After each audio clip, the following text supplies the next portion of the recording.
Bonjour les amis, je suis Agathe, je suis tarologue et conférencière. Bienvenue sur ma chaîne Les Tarots d'Agathe. Aujourd'hui, la capsule va être un petit peu particulière parce qu'elle m'a été fortement inspirée par une de mes collègues qui, en surfant sur Internet, a été interpellée par des formations pour devenir voyant et devenir médium. Et à vrai dire, c'est le mot devenir qui pose problème ici. Peut-on devenir voyant ou médium par simple apprentissage? Eh bien, il s'avère, et ça vous le savez vous aussi, qu'on arrive sur cette planète chacun avec des capacités, chacun avec des talents. Voilà, c'est dans notre boîte à outils. Alors, on va prendre deux exemples. Marie est née avec une jolie oreille musicale, un joli filet de voix. Elle pourrait être chanteuse. Et Martin, lui, est un enfant extrêmement tonique et on se dit que, ouais, il pourrait faire du sport quand même. Alors on va faire un peu de science-fiction et on va se projeter 20 ans plus tard. Que sont devenus Marie et Martin? Eh bien, Marie est devenue caissière ou directeur marketing, ou alors elle est devenue chanteuse et les gens se battent littéralement pour avoir des autographes.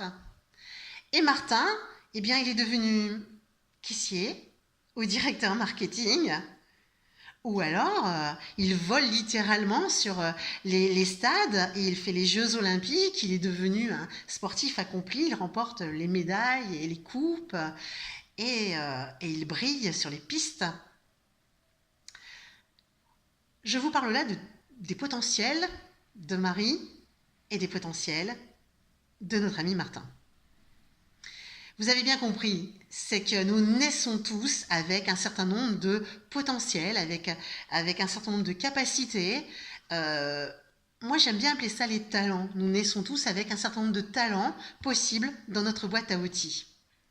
Et qu'est-ce qui va faire la différence? Eh bien, ce qui fera la différence, ça va être le vécu, l'expérience, l'éducation que l'on va recevoir, qui va faire que l'on va choisir ou non de développer ces talents.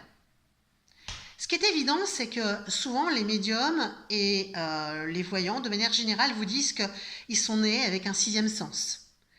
Et que ce sixième sens, ils l'ont un peu gardé ou développé ou parfois laissé un peu en attente, repris plus tard, etc. Mais il y avait déjà quelque chose qui servait de base.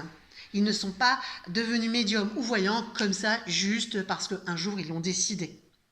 Vous avez bien compris en fait que ces dons et ces talents peuvent donc être des points forts que l'on va développer ou simplement des points que l'on va négliger. Ce qui veut dire que ces talents peuvent devenir à la fois des perles, des diamants, ou ça peut devenir rien du tout, tout simplement.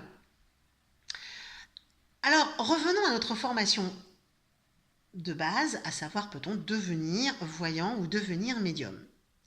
Si vous voulez suivre ce type de formation, faites-le.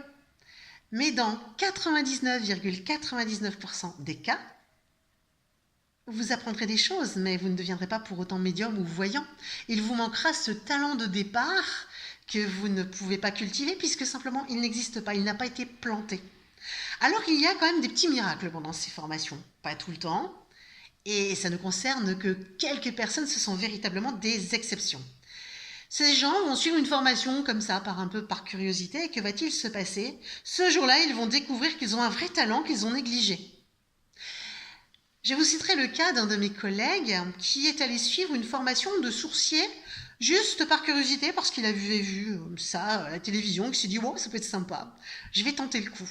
Et il a tellement bien tenté que finalement, il a découvert qu'il était sourcier, ce qui veut dire qu'il était également magnétiseur.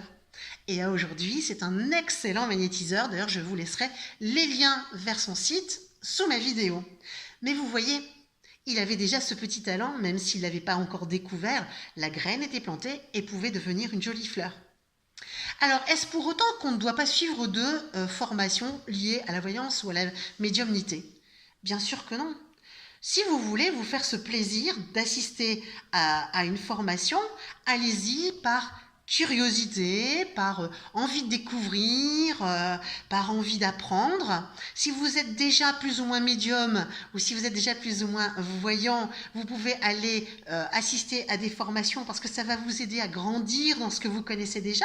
Voilà, ça c'est quand même toujours bon à prendre.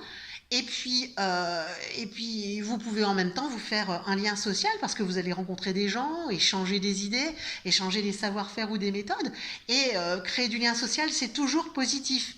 Mais si la petite graine de voyance n'a pas été plantée en vous, vous ne deviendrez pas voyant. Vous saurez peut-être lire un oracle ou quelques cartes, mais vous resterez ce que vous êtes, une personne formidable, simplement, qui n'est pas médium ou voyant.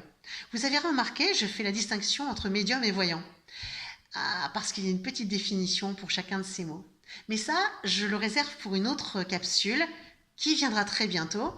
En attendant, je vous remercie et je vous dis, n'hésitez pas à vous abonner, n'hésitez pas à me demander des voyances, tous les liens sont sous cette vidéo. Et puis surtout, mettez-moi un pouce bleu, parce que c'est bien les pouces bleus.